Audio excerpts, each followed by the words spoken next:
A caffeinated robot. Onyx Coffee Lab is moving from an indoor coffee shop to an all-day AI coffee shop. More on two local robots mixing up the Bentonville cafe scene. Family farming. A local family is building a new farm to make quite the impact in Bentonville. How sailing the world became tilling the land. And from an arranged marriage to a happy life right here in Northwest Arkansas. Our downtown conversation features a woman who is making a difference by creating a welcoming community for all newcomers to our area.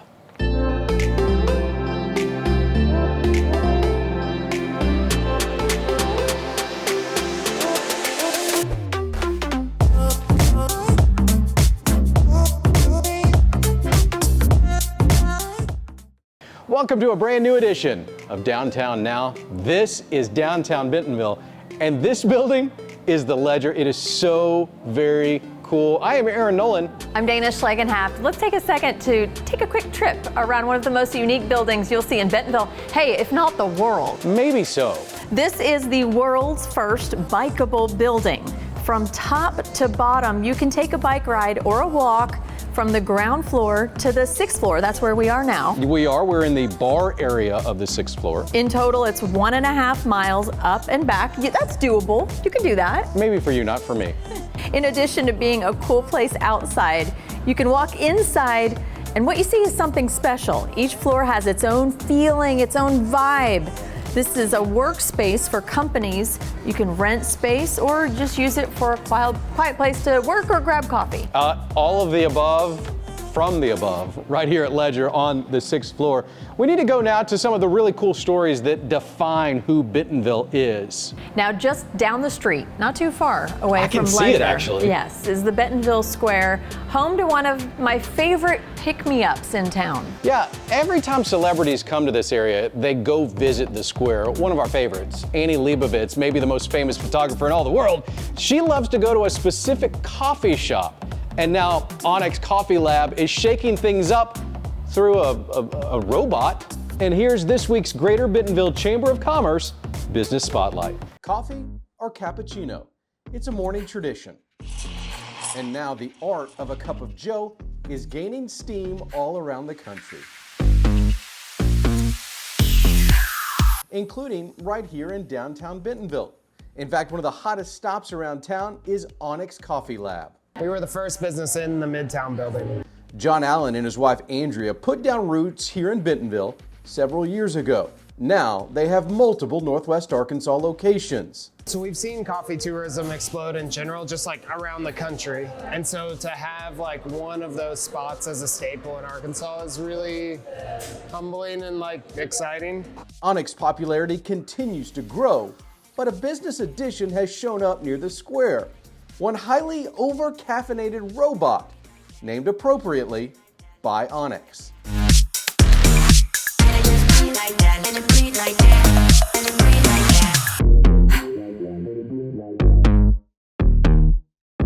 About 2 years ago, we started working with a robotics company to start R&Ding this concept of like, how could we make kind of Onyx's most popular drinks with like true precision, but through some of the new automated technology of some robotics.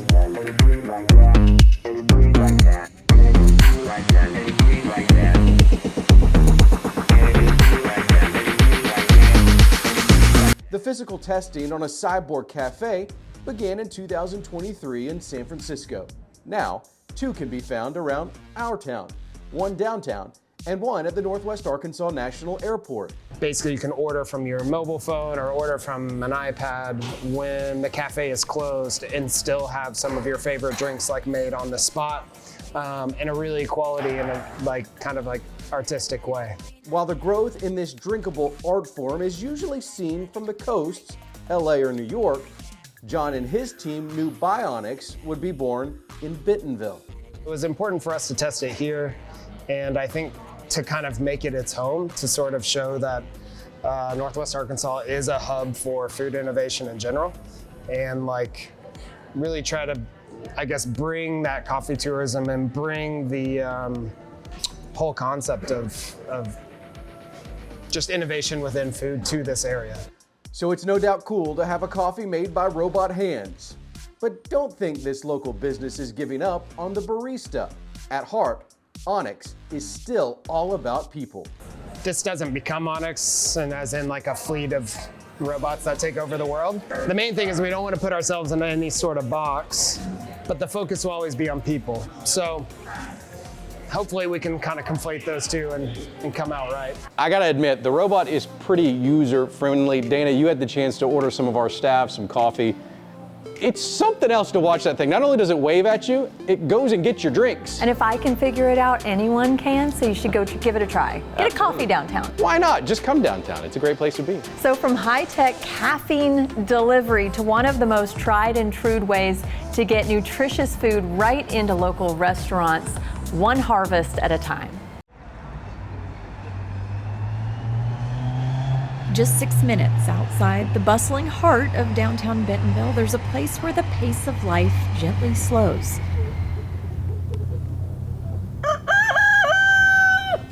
And the sights, sounds, and smells of nature offer a quick escape from the daily grind. And most of this farm was planned as we were crossing the Pacific on graph paper. Somewhere on the other side of the globe, while sailing across the world with their children, Joe and Mary dreamed of a future for our community that is more healthy, peaceful, and abundant, inspired by self-sustaining farming communities in places like Fiji and New Zealand. Mounded up. That's cool.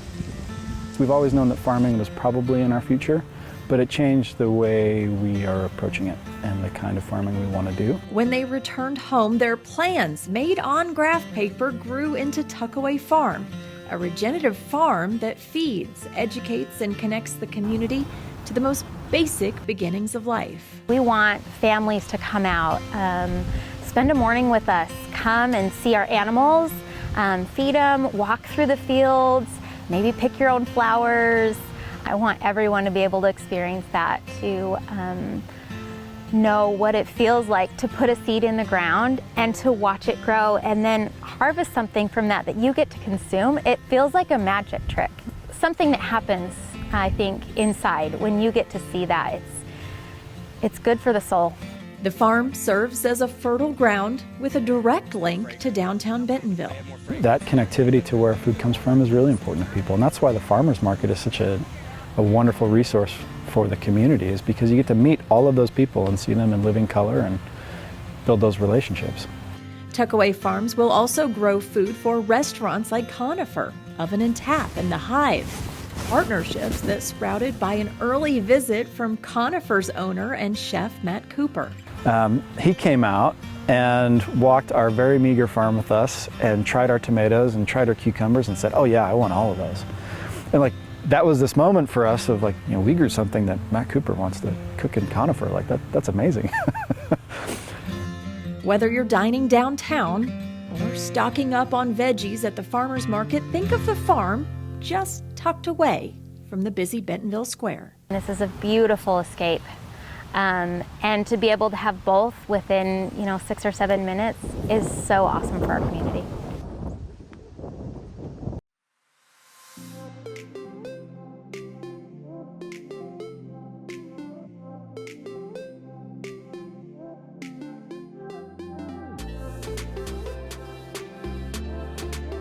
Growth is something we know in Bentonville, and we were very fortunate, you and I, Dana, to be able to go to some of these locations. And the property there at Tuckaway Farms, when we were there, not only were we playing with pigs and chasing chickens, it's really a feeling of family, and that's something that carries throughout downtown Bentonville, and we're very thankful for folks like Tuckaway Farms. And a nice break from downtown sometimes. We love downtown. Speaking of breaks, I think we have to take a break now. But after the break, we're going to introduce you to one of the coolest ladies in all of Bentonville. It's an inspiring story of how one woman is using her past to fuel her future by making this city as welcoming as it can be. Our downtown conversation is next.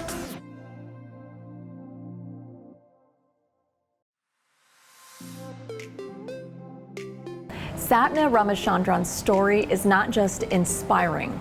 It's really a reflection of our community and our collective spirit. It's what Bentonville's all about, and that's today's downtown conversation. You and I met for coffee at Onyx not long ago, and I went into the coffee thinking we're talking about being welcoming and inclusive. And then you told me how you got here and the work that you do here, and everything pivoted a little bit because I want to share that. Yeah. So let's start from, how did you get to the United States? Not first Arkansas, Missouri. Right. So I have to take you back down memory lane for a little bit. 14 years ago, I came to the United States through arranged marriage. So I was working in India. I was actually at the peak of my career. I was doing really well, managing recruiting teams. And of course, the next step for Indian families is getting married. So my parents found an alliance, and it was all arranged by the parents. And we got married and moved to a small town called Washington in Missouri State. And that was 14 years ago. So it was what every immigrant woman faces. I was in an extremely confused identity crisis. I felt lost. And I couldn't take the culture shock because I couldn't work here because I was on a dependent visa. You're still getting used to the arrangement of the marriage. Yes. Is this someone that you had met previously? No. We talked once the alliance was fixed and the stars aligned and all of the horoscope matches happened. We talked for some time before he came down, and we got engaged, and before we know, we were married. So it was very quick. So when I came here, I was not prepared because in my head I'm thinking I'm going to a big town like New York City, but I had no idea I was going into a small town like Washington in Missouri. And I was thinking I knew good English, I could speak, I was okay to communicate, but I was shocked because I couldn't understand the accent of people and they couldn't understand what I was trying to communicate. So overall, I couldn't drive, I couldn't get out of the home, I couldn't make a living on my own, I had to depend on my husband. So, and this happens to most immigrant women. So it was really a huge culture shock. My confidence shattered. Finally, I gave up, and I said within, I think 4 months, I said I want to go back home to India, and I did. And you left your husband behind. Yeah, my poor husband, he was here, but I said I'm done, I had enough. And I did go back, but eventually, a long story short, my parents convinced me to give it another shot. So I did come back almost about 6 months later, and we moved to Springfield, Missouri, which was much better, more inclusive. And and the rest is history. And then you ended up in Bentonville. I did. So we lived in Springfield for about 3 years, and then 9 years ago we moved to Bentonville. And when I moved here, in my head I'm thinking Bentonville is so much more diverse. There are so many people from where I come from, so it might be easier for me to make friends, create a social support system. But that was not the case because there is so much Indian population in Bentonville, that they end up creating subsets or smaller groups. There are groups of people from north of India, there are people from south of India, and further it breaks down into subsets of people from different states, the language you speak, the traditions you follow. So it was really hard for me to break that and get in. Do you think people are hesitant or scared sometimes to be curious about other cultures because of maybe how it'll come across? Yeah. I think the fear of the unknown, or the fear of offending somebody by asking some questions, and that's why they try to stay in the safe zone of not reaching out or approaching people. I mean, even just walking up to somebody at the square and saying hello makes a huge difference. It really impacts more than we think it does, but not many people do that. We're going to speak to your experience and using your experience in your role at Kite String to help others come to this community and feel welcome and feel part of this community. What are those barriers, and what can we do to get that conversation going? First, I want to say, in my role at Kite String, I have two important responsibilities. One is bringing more talent into Bentonville. Second is making sure that talent who come down here also feel pride in being in Bentonville, pride about their city, give back to the community. So some challenges that we face firstly is to bring that talent here. Sure. So when we talk to candidates, as part of my job, where we're trying to bring software professionals to Bentonville to relocate from cities like Atlanta, Boston, New York, San Francisco, you are talking to them about a place that they probably have never heard of. Apart from all the good things like, no traffic jams like in big cities. Not that many. A couple maybe out Not that many. Not like crime rates or even pollution or how beautiful this place is. But apart from all that, I think the biggest challenge is for them to know about the community itself, for them to know about people. If they have, if I'm talking to somebody from a Muslim country, they ask about, do they have a mosque here? If I'm talking to somebody from India, they ask me if there's a temple, if there's an Indian grocery store here where they can buy their, food. So those are all and there have been many times when we've had to talk to the spouses, sometimes even the children, to talk about the school districts and how awesome they are. But those are some of the hassles really that we face, where bringing them, convincing them to come here itself is a challenge.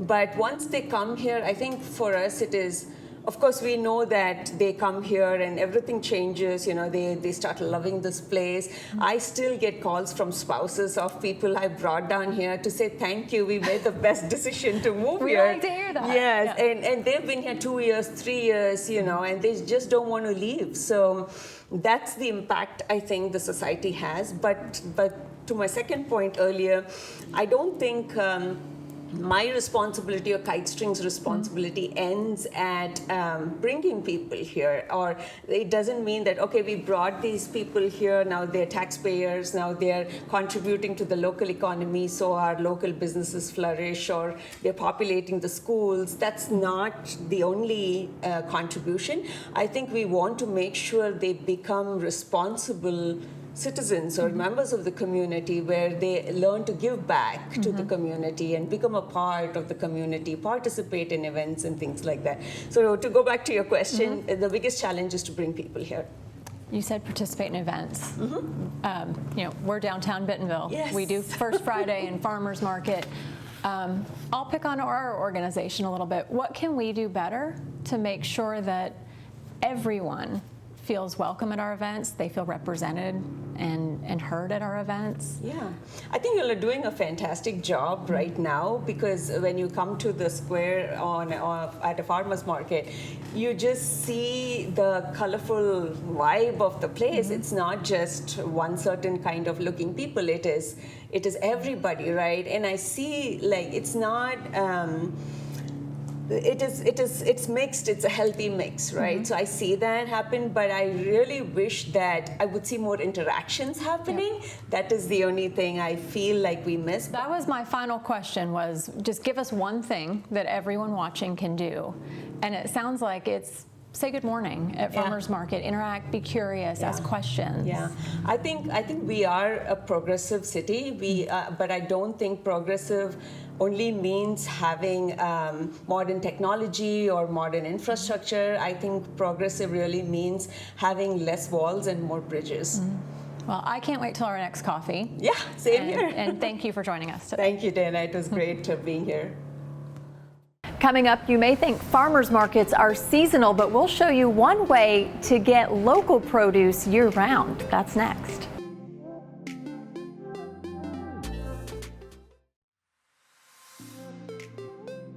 Welcome back to Downtown Now. Dana, we have a great time producing this TV show. We produce some amazing parties as well. But one thing you may not know about at home is we also have a passion for helping small business, including local farmers, and we do that by producing a virtual farmers market. We do. It's one of our fastest growing events because it happens every week. So I say it's an event. It's pretty regular. Every Thursday, families around Bentonville order local produce. Then they head to our offices and they pick up their farm fresh goods. It's that easy. It really is. What started only as a handful of orders has grown to dozens of orders each and every week, from local lettuce to eggs to apple cider vinegar. Hey, we smell the bread, locally made tamales in our office. It's amazing. Come smell the basil. It's the best way to eat well and help support local farmers. Well, and I will say, it's very easy for you at home, but I got to give a lot of credit to our farmers market staff. Dylan does a fantastic job of really putting this together. Stephanie's behind the scenes making sure this works. It's hard work for us, but we do it because we're passionate about those local farmers, about those local makers, about helping small business. Yes, and the tortillas. Come get the tortillas and the bread and the chips and all kinds of great stuff at the virtual farmers market. Go check it out. Start at our website, downtownbentonville.org. That is our show. Thank you so much for joining us right here on KFSM. We really appreciate it. And look, at the end of the day, if you have a story that you think is great and showcases Bentonville, email us. It's Dana@downtownbentonville.org or Aaron@downtownbentonville.org. Very easy. Yep, that's it for us. We'll see you next week. Bye.